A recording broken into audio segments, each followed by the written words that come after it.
Jean-François Kouassi semblait avoir véritablement la sympathie, bizarrement, des gens qui étaient au pouvoir. Voilà, c'était red carpet, tapis rouge. À partir du moment où M. Jean-François Kouassi a commencé à pointer du doigt ou à parler de la multiplicité des postes de certains hommes politiques, à parler de la posture de M. Patrick Hachi qui disait à ses parents que vous voulez ou pas, M. Ouattara passera, et le président qui sera lui, il fera rien pour vous. Quand il a commencé à faire cela, M. Jean-François Kouassi a commencé à être dans le collimateur. Or, pour moi, c'est la chose la plus logique. Alors, aujourd'hui, on parle d'un nom qui fait beaucoup réagir, Jean-François Kouassi. Entre prise de position, débat public et polémique, son rôle suscite des questions importantes sur la justice, la responsabilité et la morale dans notre société. Que faut-il vraiment comprendre derrière cette affaire? Installe-toi bien, on analyse tout sans filtre. En Côte d'Ivoire, on est une nouvelle étoile quand on dit les choses normalement. C'est ça en fait le truc, le fond. En Côte d'Ivoire, les choses qui sont censées être logiques, tellement les choses semblent illogiques que l'illogique est normal. Ouais. Et quand on est logique, on est comme une étoile. Où je suis d'accord avec le président Jean-Paul Auroy, j'étais ici en off. Voilà, et je remercie Romain. Non, mais je remercie Romain parce que Romain d'avoir fait sortir cet élément. Parce qu'en Côte d'Ivoire, être un guignol, d'accord, semble la chose la plus appréciée. Et surtout dans le monde politique. Donc on est un guignol, on ne gêne pas le pouvoir. Voilà. Parce que pour moi, venir demander en fait pourquoi les prix de la tomate augmentent, je sais pas, Jean-Yves Lafesse aussi le faisait dans des boulangeries, hein, d'accord, voilà. Donc c'est ce qui fait qu'il n'a pas de fond. Attends, mais attendez, on vous parle d'une élection présidentielle, d'accord? Nous sommes dans un contexte d'élection présidentielle. Quelqu'un qui doit prendre la destinée de votre pays pour 5 ans. Alors, venir faire le mariole, moi ça ne m'intéresse pas. Et j'ai le droit de dire ce que je pense. Et ma parole n'est pas la parole de tous. Alors, si le fait de le dire que M. Jean-François Kouassi, à un moment où il se disait être le candidat de la jeunesse, il était dans une posture, parce que je ne suis pas si vieux que ça quand même, hein, je suis quand même jeune, voilà, et il se met dans une posture de guignol. Non, moi j'attends bonjour 2026, voilà, et puis je regarde les guignols, je rigole, mais on parle d'un contexte présidentiel. Même à bonjour 2026, ils ne sont pas des guignols, à bonjour 2026, en fait, ils sont des humoristes. Bon, revenons à la politique, alors, même quand on dit guignol, c'est pas seulement péjoratif, d'accord? C'est très péjoratif. Non. On a eu les guignols de l'info, même si on n'est pas en Côte d'Ivoire. Bah ici, c'est plus la bande à Carline, c'est les guignols de l'info. Je vais continuer dans quelque chose de très important. Et à ce moment-là, Jean-François Kouassi semblait avoir véritablement la sympathie, bizarrement, des gens qui étaient au pouvoir.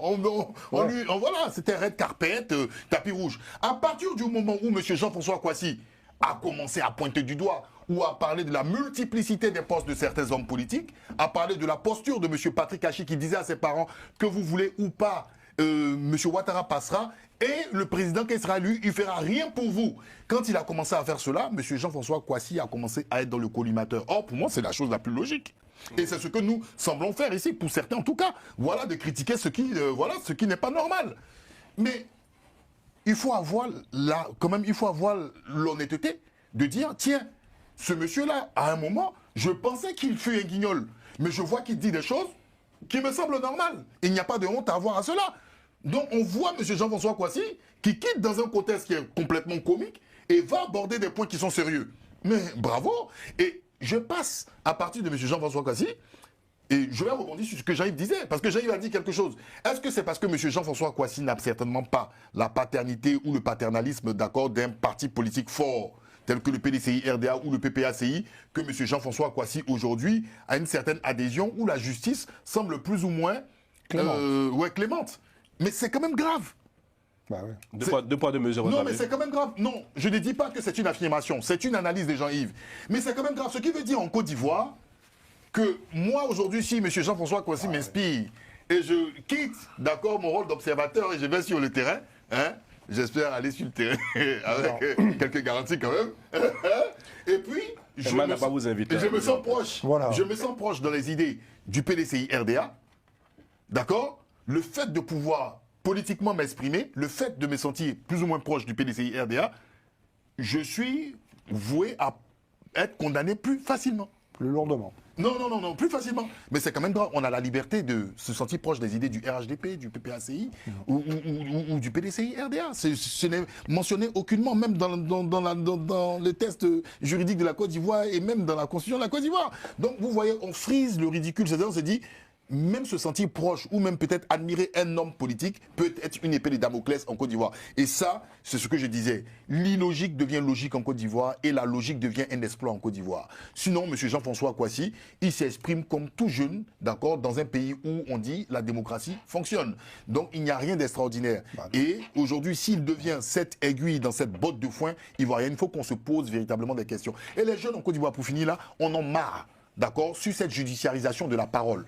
Et je ne vais pas citer le nom d'une personne, mais vous le connaissez, il fait des reportages assez intéressants. Un jeune homme qui fait des reportages intéressants, il a fait un micro-trottoir.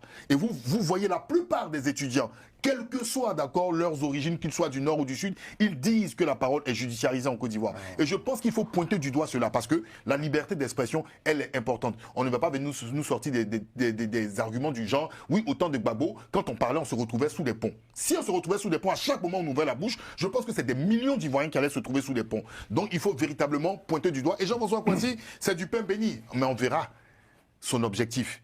Est-ce que cette clémence-là, elle est due seulement à ses arguments, ou il y a quelque chose derrière la tête? Moi, je lui souhaite bon vent pour la suite. Bien. Quelqu'un qui a été condamné, pas de clémence? Norbert, non, merci, monsieur. Pardon? Quelqu'un qui a été condamné, on parle de clémence? Non, mais ça dépend. Ibrahim Zighi a été condamné. Lui au moins, il a été jugé. Et Ibrahim Zighi, il est où? Exactement. Norbert. Oui, Jean-Yves a 1000 fois raison. Bah oui. Comme un pasteur de dit question. Et Ibrahim Zighi est dans un cul de basse-fosse, il est dans un trou, il est disparu, on attend toujours, et les mois passent, et oui, alors ça, évidemment.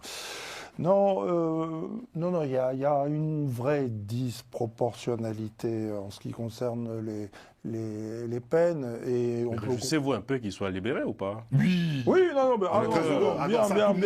C'est quoi cette il est libre, mais il a été condamné.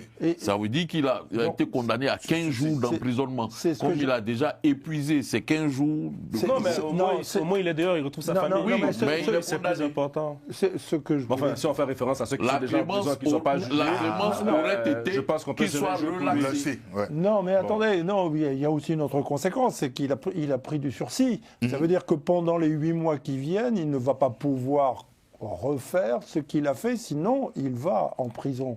Donc c'est aussi, taisez-vous Jean-François Kouassi, c'est comme ça que ça fonctionne. C'est pour ça que dire que avoir le moindre doute ou à laisser planer la moindre hypothèque sur la liberté d'expression en Côte d'Ivoire n'est pas de mise. La liberté d'expression en Côte d'Ivoire n'existe pas aujourd'hui. Et on peut le regretter. Elle est peut-être dans les textes, mais au Chili de Pinochet aussi, elle était dans les textes. Donc, on a affaire à un pouvoir qui perd les pédales, ni plus ni moins. Et c'est très étonnant, pourtant il a toutes les manettes. Est-ce que la jeunesse ivoirienne, dans sa majorité, pense qu'en Côte d'Ivoire, on peut acheter des diplômes? Ça, c'est la vraie question. Si c'est 3-4 personnes isolées, c'est pas grave, mais si c'est une majorité de jeunes, là, on a affaire à un problème politique. Moi, je suis à 6000 km, je ne peux pas enquêter. Sur place, il y a des journalistes, mais ces journalistes, ils ne peuvent pas faire leur boulot. Ils ne peuvent pas, ils ont peur, et ils le disent. Moi, ils me le disent. Navarro, si tu savais ce qui nous arrive. Donc bref, la presse ivoirienne ne faisant pas son travail, il ne faut pas s'étonner que les réseaux sociaux s'emparent de ces questions qui sont d'une gravité sans nom dans un pays. Il y a des journalistes qui travaillent dessus, non? L'éléphant déchaîné. Il y a l'organe de presse de Jean-Paul Rode, mais c'est très difficile. La question, est-ce qu'en Côte d'Ivoire, on peut aujourd'hui acheter des diplômes ou pas? C'est une vraie enquête. Mais dans la mesure où cette enquête n'est pas faite, et on l'a vu plusieurs fois ces derniers temps pendant la campagne électorale où les confrères n'enquêtaient pas sur des choses évidentes, même quand on leur a apporté sur un plateau d'argent. Je peux citer des choses que j'ai dites sur ce plateau. Jamais rien. Les réseaux sociaux s'en emparent avec toutes les dérives qu'il y a et qu'on ne peut pas contester sur les réseaux sociaux. C'est mal fait, c'est un travail d'enquête rigoureux et professionnel. Les réseaux sociaux ne savent pas le faire. Et des fois, ça donne des résultats qui sont aberrants. Si Mme Anouloto a piqué un coup de sang parce qu'elle a été indignée parce que Jean-François Kouassi avait fait, peut-être que c'est elle qui a raison. Mais moi, j'en sais rien vu de l'extérieur. J'aimerais le savoir. Seulement, qu'est-ce que la presse ivoirienne attend pour faire son boulot? Eh ben, elle ne peut pas bouger. Et elle ne peut pas bouger parce que ce régime ne fonctionne que comme ça. Il ne peut fonctionner que par la contrainte. Non, le nouveau réveil, le temps, ils peuvent travailler aussi, non? Ben, écoutez, voilà, moi je veux savoir, aujourd'hui je veux savoir si en Côte d'Ivoire on peut acheter son diplôme ou pas. Ça m'intéresse. Chaque rédaction est libre en tout cas de son organisation et nous saluons en tout cas tous nos confrères. Merci d'avoir suivi cette analyse sur Jean-François Kouassi. Si la vidéo t'a aidé à mieux comprendre l'affaire, like, partage et abonne-toi pour plus d'actualités africaines décodées. On se retrouve très vite pour une nouvelle enquête.